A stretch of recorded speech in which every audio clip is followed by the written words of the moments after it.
Hi எல்லாருக்கும் எல்லாரும் நலம்னு நினைக்கிறேன். நாளைக்கு வந்து ஆடி 1 வெள்ளிக்கிழமையும் கூட. ஸோ ரொம்பவே விசேஷம் இல்லையா?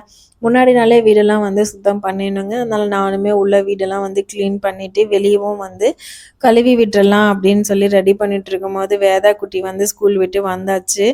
அது என்னவோ தெரியல, இந்த மாதிரி வேலைகள் செய்யும்போது மட்டும் இவங்களுக்கு எங்கேருந்து தான் இன்ட்ரெஸ்ட்டு பிச்சுக்கிட்டு வருமோ, என்னை செய்யவே விடலாங்க. தொடப்பத்த வாங்கிட்டு வந்து நானே பெருக்கிறேம்மா அப்படின்னு சொல்லி வளைச்சு வளைச்சு பெருக்கிட்டு இருந்தா என் பொண்ணு. சரி எப்படியோ போ, நீயே அந்த வேலையை முடிச்சுட்டு அப்படின்னு சொல்லி அந்த வேலையை அவகிட்ட கொடுத்துட்டு டின்னர் ப்ரிப்பேர் பண்ணுற வேலைக்கு நான் வந்துட்டேன்.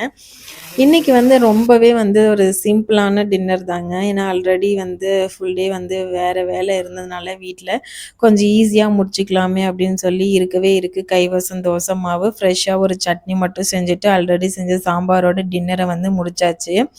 பாத்திரமும் விளக்கி எடுத்து வச்சுட்டு ஓகே எல்லா வேலையும் முடிஞ்சுட்டா போய் படுப்போம் அப்படின்னு சொல்லி நினைக்கும் போது வருங்க ஒரு தலைவலி. நாளைக்கு என்ன சமைக்கிறது அப்படின்ற ஒரு யோசனை. ஃப்ரிட்ஜு திறந்து கொஞ்சம் நேரம் இந்த மாதிரி யோசிக்கிறது, இல்லாட்டி ஷெல்ஃப் ஓப்பன் பண்ணிவிட்டு ஒரு ஒரு பாக்ஸாக எடுத்து கொஞ்சம் நேரம் யோசிச்சுட்டு இருக்கிறது, சேரில் கொஞ்சம் நேரம் உட்காந்து யோசிச்சுட்டு இருக்கிறதுன்னு சொல்லிட்டு மொத்தத்தில் ஃபைனலாக வந்து டெசிஷன் அன்னைக்கு நைட்டே வந்து எடுத்துடணுங்க நெக்ஸ்ட் டே சமைக்கிறதுக்கு. இல்லாட்டி நெக்ஸ்ட் டே காலையில் எழுந்து இதுக்குன்னே டைம் வேஸ்ட் ஆகுற மாதிரி இருக்கும். நான் மட்டும்தான் இப்படி யோசிக்கிறேன்னா இல்லை நீங்களும் இப்படி தானா அப்படின்னு சொல்லி கமெண்ட் பண்ணுங்கள். Tata bye bye.